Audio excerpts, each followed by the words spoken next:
love Mega Man. Ever since I first rented Mega Man 3 and checked out Mega Man 2 in a friend's Nintendo Power, I've been entranced by the series' tight controls, rocking music, and hordes of colorful and expressive characters. I was even so crazy for Mega Man as a kid that I once turned a Pringles can into a makeshift Mega Buster. The real one fits so much better these days, though. Given all of this, I'm of course excited that Capcom is making 2018 the year of Mega Man by releasing 2 X collections, the first new classic Mega Man game in almost a decade, and a brand new animated series, Mega Man Fully Charged. Of these releases, this cartoon is easily the most important. Plenty of older fans will pick up Mega Man 11 and the X collections, but if Fully Charged doesn't take off, the franchise could very well go back on hiatus, and that would be a mega bummer. So when I heard that Cartoon Network had made the first 2 episodes available to view for non-cable subscribers, I checked them out as soon as I could with both eagerness and anxiety. I just had to know, will this show be any good? Well, define good. We've already had 4 animated adaptations of Mega Man. There was the Green Goober, Super Fighting Robot, Siri, and real talk, I didn't know this existed until a year ago. None of these are masterpieces, but each has their fans regardless. Then, there's all the Mega Man universes which haven't gotten a proper animated series yet, like What Am I Fighting For? Oh, that I guess. And all the rest. With so much to pull from, what exactly would make for an unambiguously good Mega Man show? Which is the most Mega Man? I don't know about you, but for me the definitive version of Mega Man is the first. Its simple setup, a child robot built as a helper who reluctantly takes up arms for peace, has immense potential for both action-packed and thoughtful stories. And I know this thanks to Archie Comics. Their Mega Man comics, which you should definitely read if you haven't, manage to both lovingly retell the tales of the classic Mega Man games and explore their implications. No joke, these comics occasionally touch on some serious topics like abandonment, the fear of loss, and PTSD. On the lighter side, the writers also introduce a few new characters to this universe that fit in so perfectly that a casual fan could be forgiven for thinking they were there all along. So, does Mega Man Fully Charged stack up to the standards set by Archie Comics? Pfft, no, absolutely not. But that's fine. Archie's Mega Man was seemingly meant for people in their early to mid-teens, or hardcore fans of the character.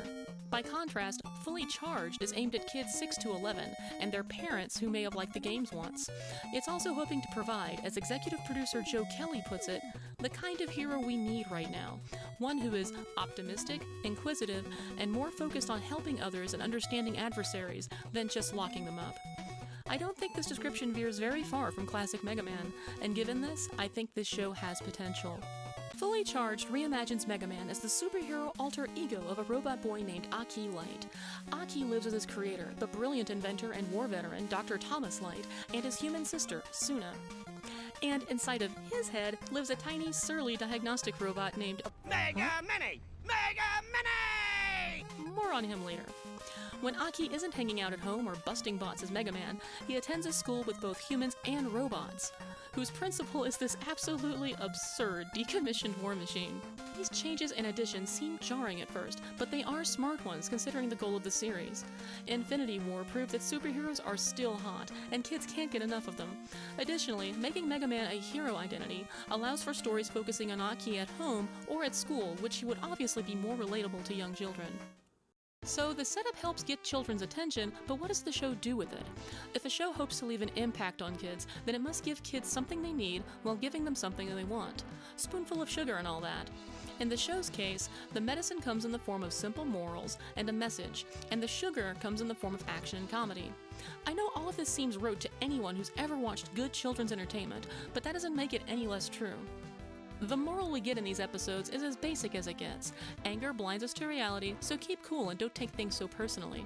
Now, that's obviously not bold or profound, but it is necessary for kids to learn at some point, especially when right now blind anger is not only pervasive, but has dire consequences. Consideration has been given lately to whether or not emotional maturity and empathy are being instilled and preserved in children as much as they should. So if a moral like this seems a little ham-fisted, that's because there's a genuine fear now that maybe it's not hammered home enough. This goes double for the show's theme of Unity. Tell me, Thomas, if you say the word unity enough, do you think it'll actually be the truth? Again, it's simple, but I think it's very necessary. Of course, kids tend to tune out if they know they're being preached to. That's where the comedy and action come in.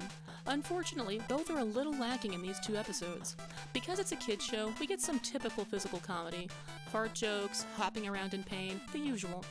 There is one truly inspired bit with Fireman, though, that I dare not spoil here because it's just too funny. The writing isn't too punchy either, with some lines clearly meant to be funny, landing with all the force of Mega Buster shots on a Met helmet. Well then, here's to another night of exciting science. I call it X-Science.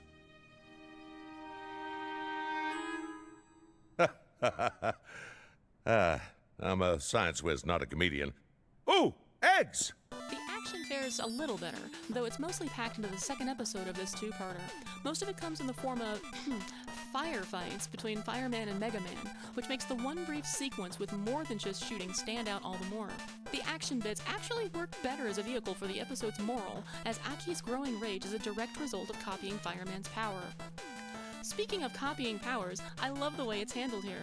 Instead of merely touching a robot, this Mega Man must train a beam on them for a period of time to slowly download their schematic. It adds tension to the action not only because the schematics slowly fade if the beam is broken, but because Mega Man can't use his Buster for anything else while deploying the beam. I look forward to seeing how Mega Man manages to overcome these limitations each episode. I'm also really big on the idea of Mega Man risking corruption when copying robots. With so many robot masters to choose from, the show will have no shortage of personality traits to pull from for morals. All of this takes care of the first part of the show's goal, appealing to and speaking to children 6 to 11. Now what about the second part, entertaining parents who've enjoyed the past games? They get some appeals to nostalgia, one strong, one just okay. The show smartly chooses to reach into Mega Man's massive vault of rocking tunes. The intro contains the familiar Mega Man leitmotif, and a remix of Fireman's theme is used a few times to decent effect. I've yet to encounter a Mega Man remix I didn't like, and thankfully that trend continues here. The other nostalgic ploy is a bit of a mixed bag.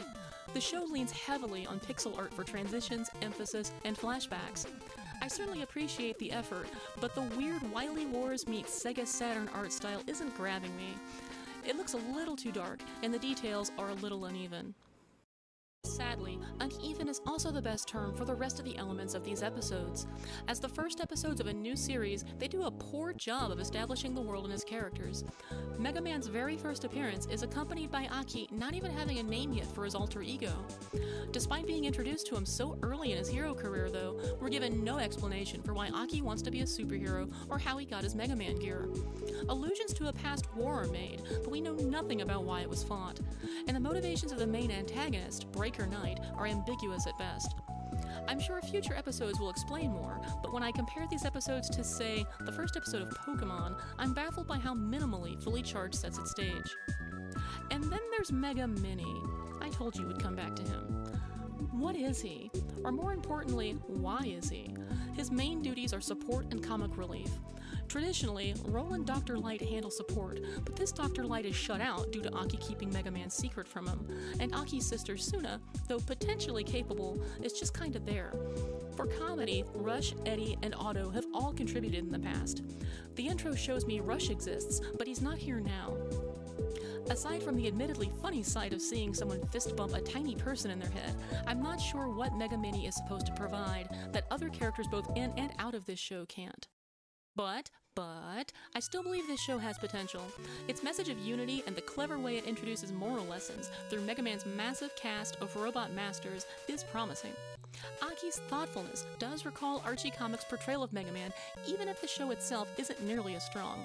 And did I mention that Dr. Light is voiced by Gary Optimus Primal Chalk? War is ugly. Fighting is a last resort. Peace, robots and humans living together as one? That is awesome. Why, that's something, huh? Hi, this is Miss Ashley, and I hope you enjoyed my very first review of a thing. This was quite the undertaking for a beginner and amateur like me. If you liked it, let me know, and if you didn't, let me know that too. I don't know when I'll do something like this again, but knowing people are watching it all would be a great motivator. So until next time, see you soon.